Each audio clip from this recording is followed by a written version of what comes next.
If all you have is money, you are poor. We have today people that have handled millions before, but right now they have nothing to show for the millions they have handled. Why? Because what they thought was wealth was just riches. You are a millionaire in quotes, and all your money is in the stock market. How real is your wealth? Today, within the next few minutes that I have to share with us, I want to focus on sustaining wealth in this new era. Sustaining wealth in this new era. Over the years, we've been able to produce thousands of millionaires and hundreds of billionaires. So a lot of people that have been a part of the journey of empowerment that we have done. This year makes it 33 years of empowering people. So we already have a lot of people that are beginning to operate in that realm of millions, and some are beginning to operate in the realm of billions. But the challenge is sustainability. And that's what I want to focus on today, because every time we come every year, it's very, very important for us to continue to grow in our wealth creation journey. When you begin to sit down to study rich and wealthy people all over the world, one of the things that you begin to realize is that there are people alive today whose grandparents were very wealthy, but they are poor. There are people alive today whose parents were very wealthy, but they are poor. So you find out that when you look all over Africa, when it comes to wealth, when it comes to organizations, hardly will you be able to see a family where wealth has transcended from one generation to the other, even to the third and the fourth generation.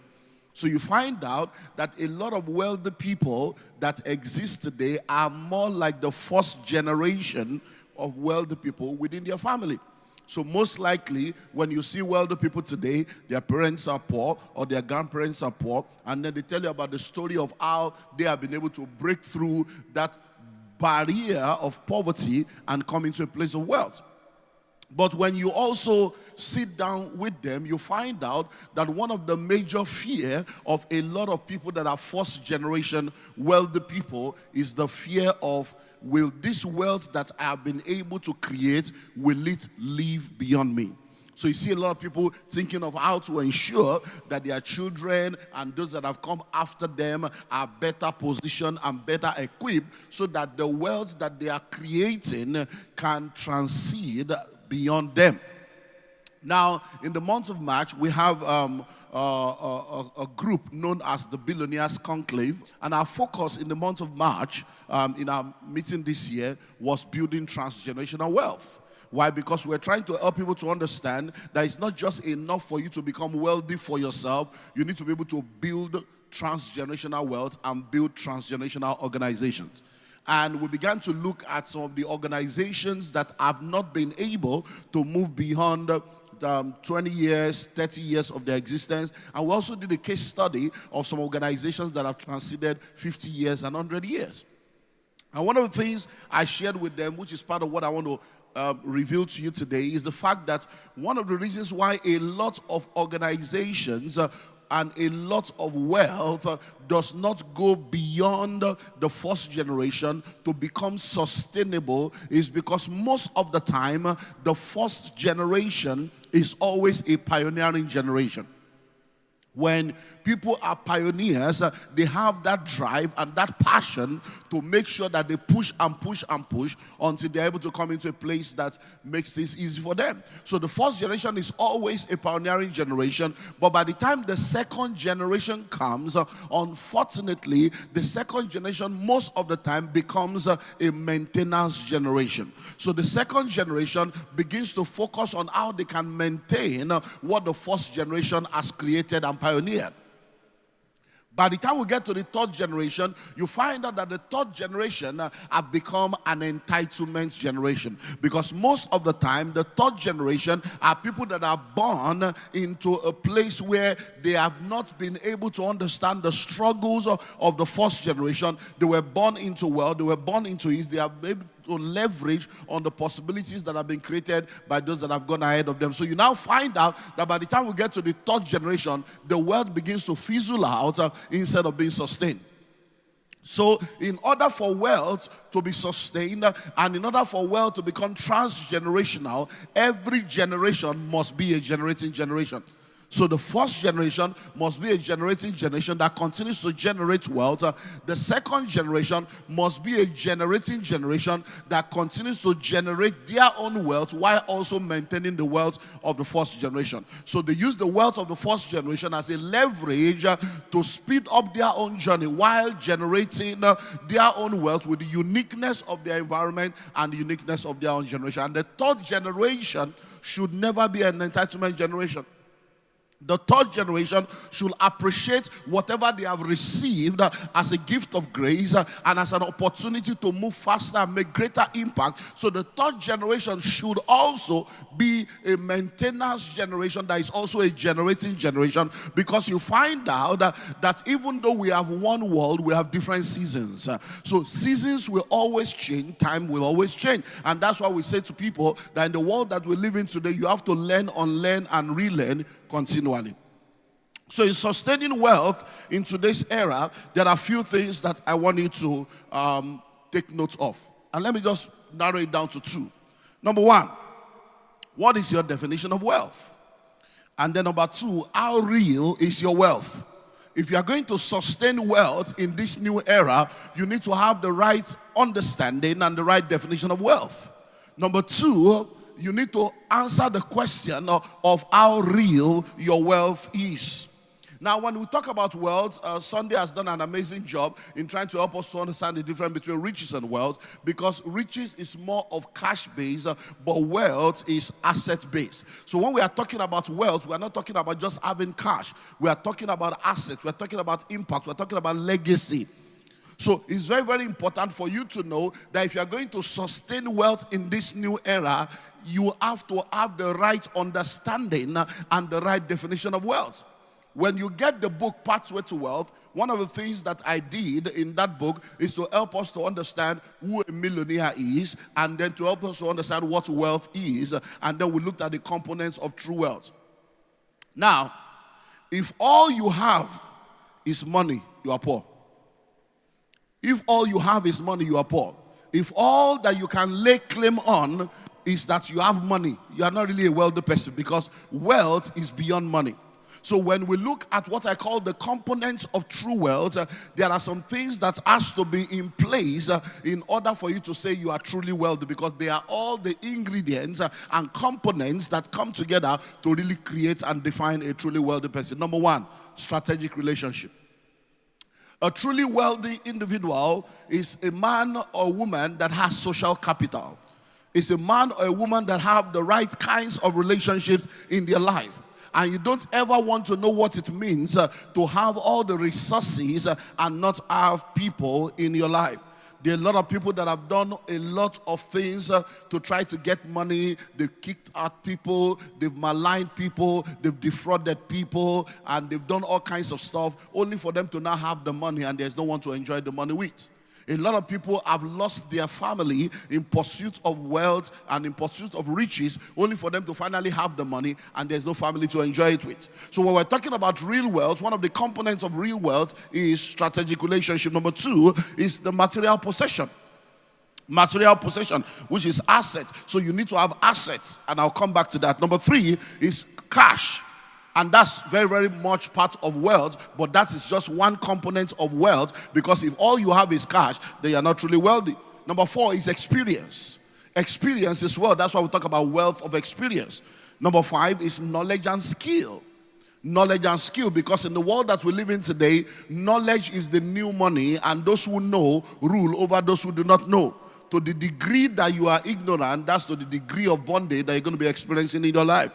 Number six is health. Health is wealth. You don't ever want to know what it means to gather money, and after you have all the money, you don't have the health to enjoy the money. There are a lot of people that have lost their health in pursuit of money, and now they have the money, and they are trying to use the money to buy back their health. And then finally, faith in God. Faith in God. We have said it over and over again. You are either in the secret cult or you are in the secret place. If anyone is deceiving you to think that you can operate in the marketplace without secret, that's a high level of deception. The world that we live in today trades on secrets. And that's why it's called trade secrets. So you are either in the secret cult or you are in the secret place. Everybody is using something. Just be sure that what you are using is the right thing. Everybody is using something. So the question is, which one are you using? Because many times we see the marketplace as just a secular place. But that's a deception. The marketplace is not just a secular place. The marketplace is a highly spiritual place. There are spirits that are functioning in the marketplace. Forget the suit and tie. Forget the boardroom. Forget the packaging. Forget the branding. There are spirits at work. And if you don't understand the place of faith in God and the place of the secret place in wealth, you're going to find yourself in trouble. There are people that can mess up your journey when you don't have the right backup when it comes to wealth. So, in order for you to sustain wealth, I've spoken about the importance of understanding the mindset that aids that, with every generation being a generating generation. But now I've spoken to you about the fact that you need to understand what true wealth is, and it's all about assets. Somebody say asset. Somebody say asset. It's all about asset, because most of the time when we get into all this cash stuff, it's a poverty mentality. It's all about asset and impact. But let's now go to the next dimension that I want us to look at. So when you talk about sustaining wealth, you need to have a clear understanding of what wealth is, but you need to also sit down to ask yourself, how real is your wealth? How real is your wealth? Why? We've had a lot of people that have gone around making people believe that they are wealthy, and all of a sudden, we suddenly realize that the wealth seems to have disappeared. So the question you then need to ask yourself is, how real is your wealth? So when I started out as a young man, there are many things I tried. There are many things I explored. And there were many mistakes that I made. But over a period of time, I've been able to come into a place where I know what works for me and where I know what is stable and sustainable, so I don't get into some stuff anymore. But you see, when I look at young people today and I see how a lot of people get involved in all kinds of volatile stuff just because it seems to be the fad, it seems to be the reigning stuff, I sit down and I say, don't worry, they will learn. And I watch people refusing to listen. 6 years later, 8 years later, they come back to zero level. So we have today people that have handled millions before, but right now they have nothing to show for the millions they have handled. Why? Because what they thought was wealth was just riches. So they have not been able to have real. So how real is your wealth? So let me help you think through this. Just taking you through some thinking. Just think. You are a millionaire in quotes, and all your money is in the stock market. How real is your wealth? So a lot of people, all they have that they are calling themselves wealthy is portfolio wealth. They have bought shares here, they bought shares there, they bought shares there, and there's nothing wrong in that. But when we are talking about wealth, that is not really wealth, though. That is in the realm of riches.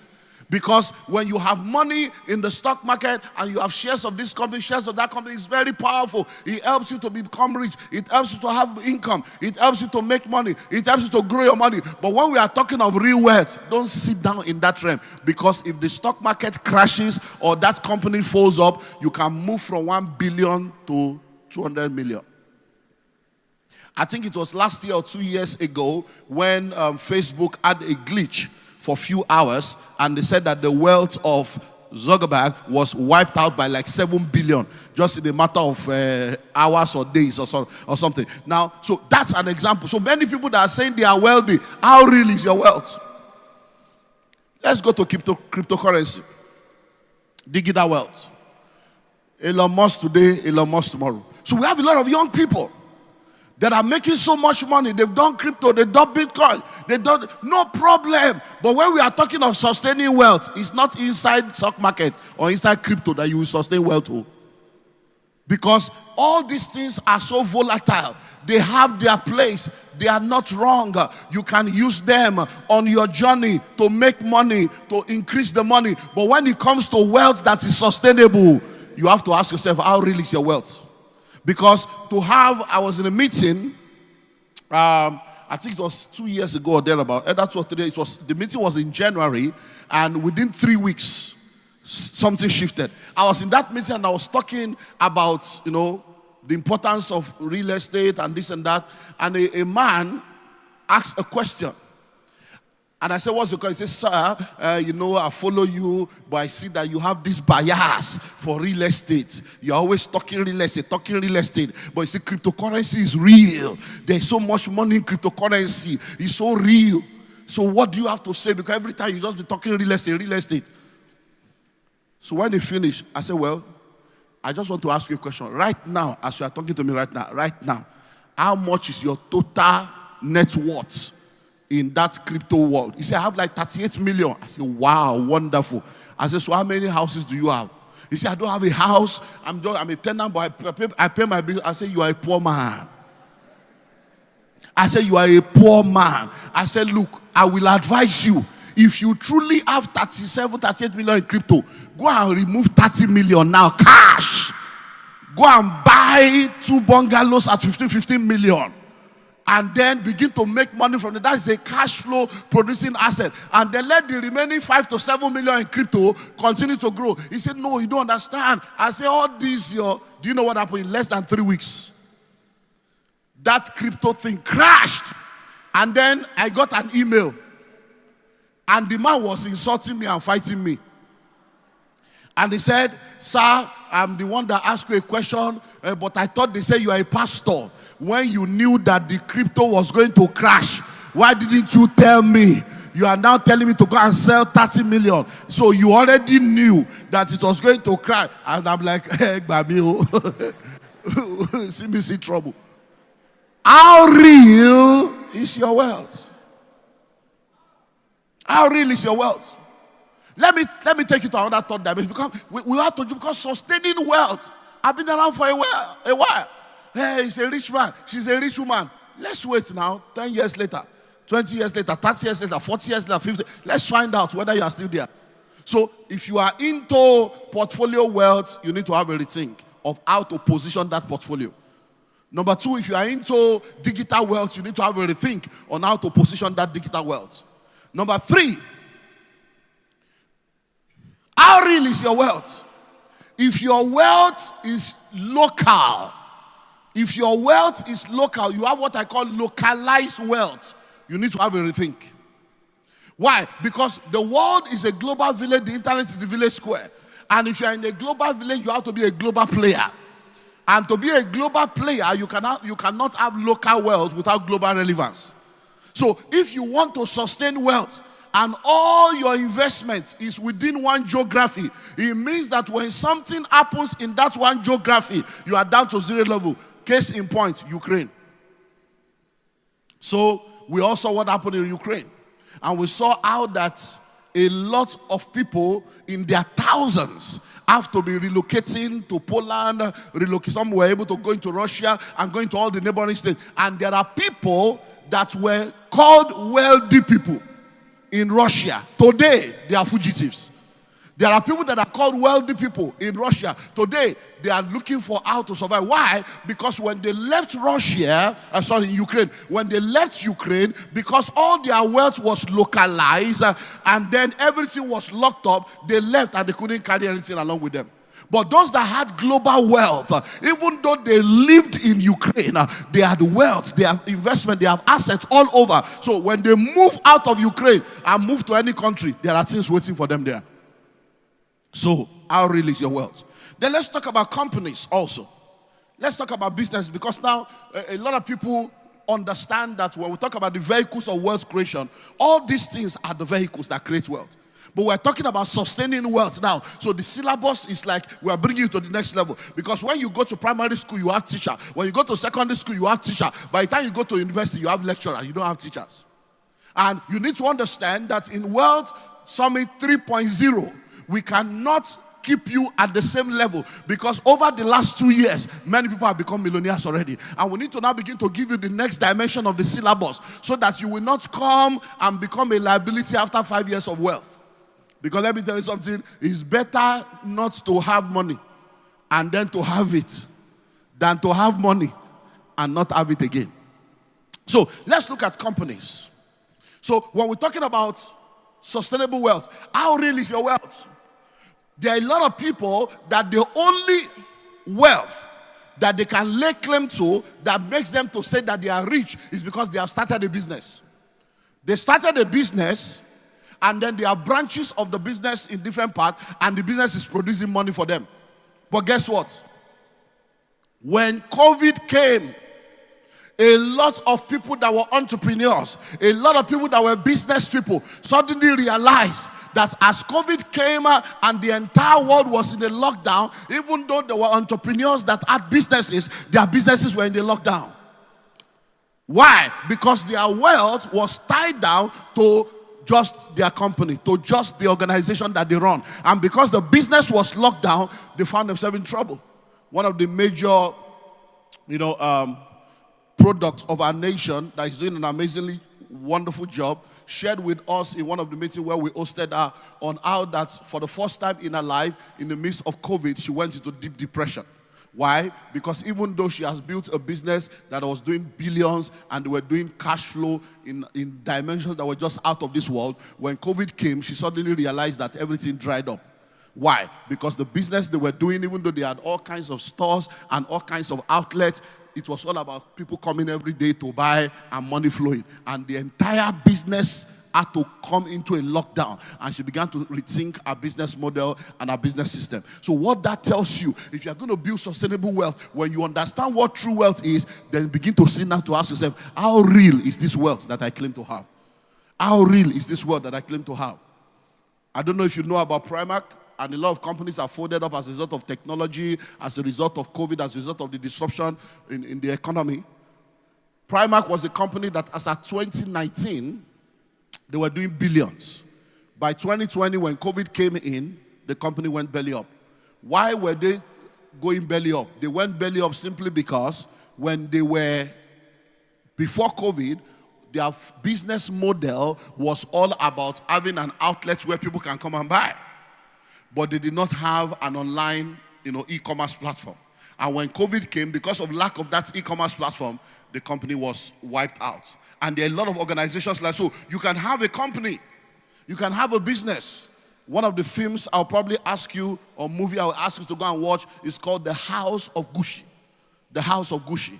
Now, many of you know the story of Gucci. But today, it will shock you to know that a business that was started, that was supposed to be a generational business, right now, none of the people in the Gucci family owns part of Gucci. Outsiders have come to take over because of a lot of things that are part of true wealth that many people do not consider. Because you are thinking true wealth, you are thinking, I have money. Are you raising a good family? Are you raising good children? Because at the end of the day, you might build what you consider to be wealth, and when you raise irresponsible children, they will wipe it out in one day. So, that's just a few things for you to think about. So let's begin to look at some of the vitals that you need to consider for sustainable wealth. What are the vitals that you need to consider for sustainable? Number one, a good name. A good name. When we talk about true wealth is not about cash.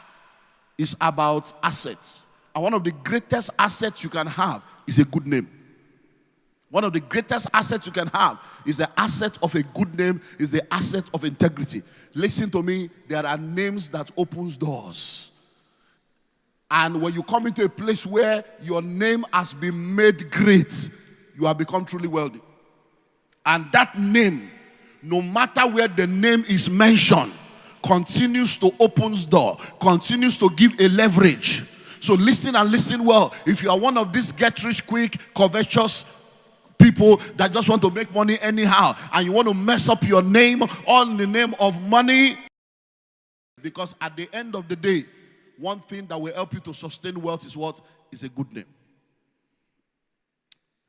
We have what they call the Billionaires Club in Nigeria, and a lot of the billionaires we know in Nigeria are part of that club. But there's a man in this country that became wealthy, in quotes, became rich, became a national figure, and every attempt he made to join the Billionaires Club, they kept rejecting him. They said, sorry, you can't be a part of this club. Yeah, we know you have something billion. You cannot be a part of this. And the singular reason Why they did not, no, the two reasons why they did not accept him into that group is, number one, your name. Your name. Your name, when we push your name into the market, the news that comes with your name, the controversies that comes with your name, the stories that come with your name, we don't want that kind of stuff with this group. That everybody here, when we mention their name, nobody will say this about them. Number two, the process of your wealth. You see, everybody here, we can trace how they started. We can trace what they did and what they are doing to become wealthy. But when we look at you, we can see the money. But when we look down, we can't see how there is a wuru to the answer. And this was in the 8 days of this guy. If I mention it, many of you will know it.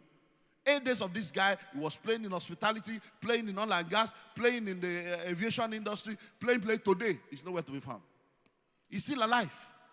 But nobody reckons with him anymore. Why? Because like Nee was saying in the first session, it's not about what you do now. Just come out and within 2-3 days, 2-3 years, you are making money and you say you are collecting money. No. It's not that. It's after 10, 20, 30, 40, 50 years. That's what we're going to know whether you are truly wealthy. Number two is positive values. Because when we are talking about sustaining wealth, these are the things that sustains wealth. Positive values. I don't know if you have read the book called Millionaire Next Door. Most of the time when we gather in the Billionaires Conclave and we talk about different things, one thing I keep talking about, which is a regular course, is winning at the home front. Winning at the home front. Winning at the home front. Why? No matter how rich or wealthy you think you are, if you miss it in the place of marriage and miss it in the place of parenting, you are fooling yourself. As I stand before you today, I can tell you stories upon stories upon stories of people that used to be very rich, but marital problem, children problem, wipe them out. All of us know Bill Gates. You think that because he has money, all is well at home until Bill Gates divorce. All of us know Elon Musk. Just this year, the daughter has come out to reject the father. Elon Musk's daughter said, I'm disowning you. You are no more my father. I'm changing my name. So what is the purpose of a wealth that you gather, but there is no family and there is no lineage to perpetuate the wealth? So when we are talking about sustaining wealth, it's not just about have money. You want to booga, you want to chill with the big boys, you want to kitty. No. That's not what we're talking about. It's about making impact. It's about being valuable. It's about 20 years, 30 years, 50 years, 100 years later, people are still referring to the impact that you made. So positive values. And this, I want to pick two in that area. Number one is marriage. Number two is parenting. Marriage and parenting. When you read the book, the Millionaire Next Door, one of the things that the book reveals, because I did a research of rich and wealthy people in North America and found out that one of the major common thread among rich and wealthy people is a strong family. Strong marriage, strong family. When you watch the movie, The House of Gucci, you see how that one marriage to one woman, the entire Gucci lineage was wiped out because of marital issue of one of the sons marrying somebody, and before you know it, story. A whole Gucci. I want to Gucci. Marriage. So listen and listen well. As a young man, as a young woman, you are listening to me right now, in the pursuit of wealth, understand the place of a strong relationship. You don't want to get involved with a guy or a lady that is not going in the same direction as you. And then you don't want to get married and then begin to raise children that are not raised with the right kind of values that will help to perpetuate what you have done, because in your lifetime they can sell you and sell your assets. A lot of people today, I don't want my children to suffer what I suffer. I don't want my children to suffer what I suffer. They've sent their children to Canada, to Australia, to America, to London, and they are regretting it now. One, they send their children into the world without values to sustain them in the world. So the children have gone as supposed good children. They are returning as gay, returning as lesbian, returning as transgender, returning confused, and now there's confusion in the family. A lot of them have left and they say, I'm not coming back to the country. I'm not coming back to Nigeria. And all the supposed wealth that they have built. So we have all kinds of people that have started businesses, and then the children are not interested in coming back to run these businesses. And now they are in another dilemma. Let me deal with two more things and then we close. So I want to deal with those two which are vitals for sustainability, a good name, positive values. But let me now deal with two other physical dimensions. You want to sustain wealth, then consider the aspect of legacy. Legacy. One of the things that will help you to sustain wealth is building legacies. Building legacies that will remain after you. That's one of the ways to sustain wealth. Oh, what are you talking about building legacies? Start foundations. Have a foundation that will become the platform for the perpetuation of impact. So that through that foundation, the money you have made can be used to give back, to raise succeeding generations after you. So that even after you have gone, the foundation is there. And the impact of that foundation can be felt decades and centuries after you have gone. Consider endowments. Many of you need to go back to your school, go back to your alma mater, go back there and begin to endow, come up with endowment funds. To say, okay, in this school, I'm going to be building this hall. It's going to be the Olumide Emmanuel Hall for economics in the university. I'm going to be putting an endowment that everybody that comes to this school to study economics, everybody that comes to study entrepreneurship, the best 5 students, we have a $1 million or $100,000 or $10,000 endowment fund to support their enterprise. So these are things that will be there. That will be there. Today we talk about the Nobel Peace Prize. We talk about the Nobel Prizes. Alfred Nobel was a man that did not start out the way we all know him today. When he started out, he was one of those that produces all the weapons of mass destruction in the Second World War. Dynamite, guns. He was a gun dealer. He was producing things that they were using to kill people. And then one day, his brother died. And the newspaper thought he was the one that died. And when the headline came out the next day, the headline all over the country was, "The merchant of death is dead." The merchant of death is dead. As far as they are concerned, the man that is producing what is killing people, he has finally died, though. And when Alfred Nobel woke up and saw the headline, he said, "I'm alive now, I'm not dead." He now found out that his brother died. So they thought he was his brother. That he was, say, so you mean that if I die, this is what they will remember about me, that I'm the one that produces what kills people? And he called his lawyers together. He said, "Today I'm changing my will. I'm changing my formula. Every money I'm making from today, I want to put money into what will help people. I don't want to be known as a man that kills people." So endowment for peace, endowment for drugs, all kinds of scientific invention. Many of the things that has helped keep people alive today were sponsored and paid for by the Nobel platform. So that is one of the things you need to begin to do. Let me speak to the issue of trust. Many of you grew up understanding that, you have to leave inheritance for your children. You have to leave inheritance for your children's children. And many of you are laboring to gather money so that you can hand it over to the children, but you are not factoring the fact that the children are going to be growing up in a world that is different from your own. So there are many people now that do not realize that if you are going to sustain wealth, one of the new things you need to begin to understand is to move from wills to trust.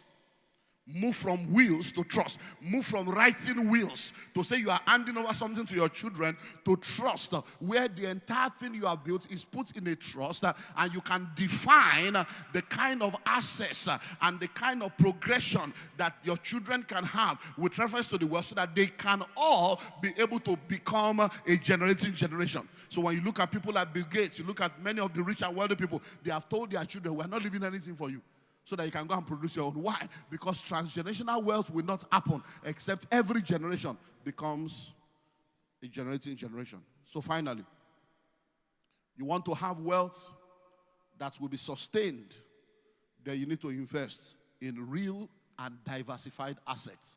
Real and diversified assets. Real and diversified assets. And I'll come back to where I always stand, real estate.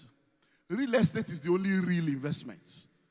No matter what, I was listening to Lee online earlier on, and he was talking about all the different places where the wealthy people come from. And as he was talking, I said, "Gbogbo need real estate." I was online. I said, "Gbogbo need real estate." I was talking to myself. I was in the hotel room. I said, and he said it. He said, all of them. I don't know if we were there when he said, they all need real estate. I said, "Ashiri, yeah, now you are correct." Every industry on earth, everybody will come back to real estate. You know why? It's the only real investment. It's the oldest investment, the surest, the most sustainable. Real estate will hedge against inflation, hedge against devaluation. Everybody shouting, Naira is 700, but we'll go 1,005. If you like, let's say enter 3,000. If you have real estate, the real estate is there, appreciating and appreciating and appreciating. It is people that do not, let me not go into Nigerian problem. So you need real and diversified assets. So you need to come into real estate, you need to diversify your assets to make sure that you don't just have assets, but you have cash flow producing assets. Many of you are sitting down here right now. 10 years ago, 20 years ago, 25 years ago, if you had just bought one plot of land at 50,000, today it's probably going to be millions that you have. So listen and listen well. Do you know that there are a lot of people today, the only thing that is keeping them is the wealth that their father and grandfather or ancestors put in place that they are still enjoying today, 10 years later, 20 years later, 30 years later, 40 years later. I had a very, very amazing discussion. I close with this. With someone very close to me. Just about 2 weeks ago. I've been part of this journey for a while. In the 60s, the person speaking to me is now 71 years old. And I've known this person for over 50 years. And this person's grandfather, look at the story now. This person's grandfather had a land in Isaleko, as in in the midst of the market. It's a 5-story building that they entered into an arrangement with a developer in the 60s. This developer did the development, and they had an arrangement that the developer will collect the proceeds for 25 years. When it was 25 years, many of the people that knew the details of the deal had died, including the lawyer that was involved in the transaction. One of the children of the man was the only one living in that house. Every other person has moved on with their life. Because he was the only one living in that house, he was the only one that really had some little understanding of, you see, massive, this is, to cut a long story short, the developer capitalized on the absence of key players and capitalized on the level of that young man and gave him 10 million about 15 years ago. 10 million to extend, to be the one to sign and extend another 25 years for the developer. 10 million. Guess what? The case has been in court, one story after, so everybody, they've been on it because I've been involved in that process. I pray, do this, so they've been involved in it. To cut a long story short, from lower court, they finally won the case at the Supreme Court to discovering that the developer duped them by coming to one person. But where am I going to? Right now, everything has been settled. Do you know how much rent the developer is collecting? Listen, how much rent the developer is collecting every year from that property? 412 million. Yeah, per annum. That's what the developer will be collecting. So the person now came to share the testimony, say, sir, it's done. It's done.